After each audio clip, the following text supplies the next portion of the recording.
Well, I got to ask you this, man, before we get into some more news of the day, because you are, whenever I want to try to do comedy in another part of the world, you're one of the first people that I will call, and you've always been very generous with sharing information and sharing your thoughts. So thank you for that. Yeah. But I mean, you tour all over the world, man. So I try.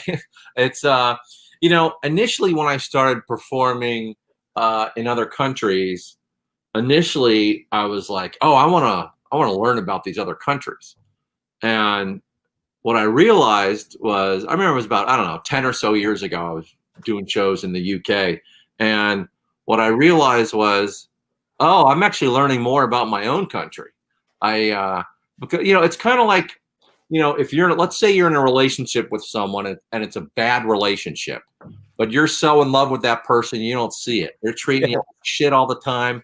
All your friends are like, what are you doing with that person? They're bad for you. And you're like, no, they're great. I love them. They're great. And then like a couple of years go by, you're now out of that relationship. You can look back on it and be like, wow, I was duped. I was getting not treated well. So it's kind of like when you're right in something, it can be hard to see the dynamic. But when you go away to another place, you can kind of look at it from a distance and you can have some perspective on it.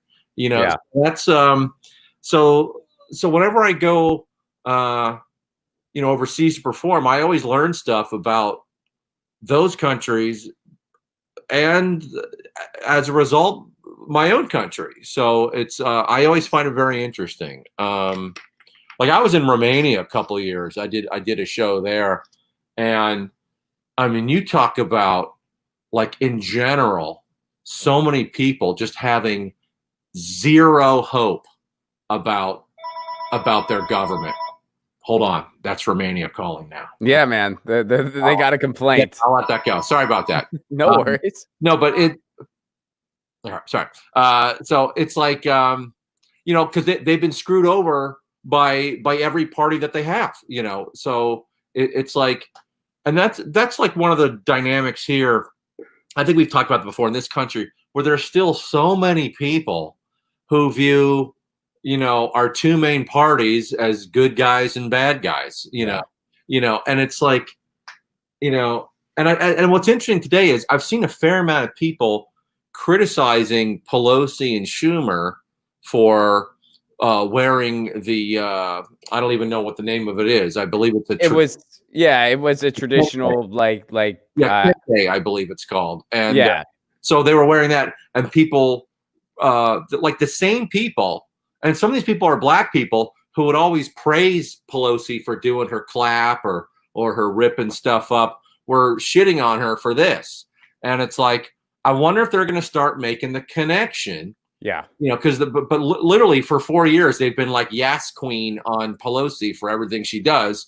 And then I've noticed today a lot of people shitting on her who are the same people who have been applauding her for 4 years. So I'm like, I wonder if they're ever going to start putting it together that, it's not good guys and bad guys. It's bad guys and another set of bad guys. Right. Right. More subtle bad guys. I mean, it's just, and that's the thing, man. I don't think they're as bad.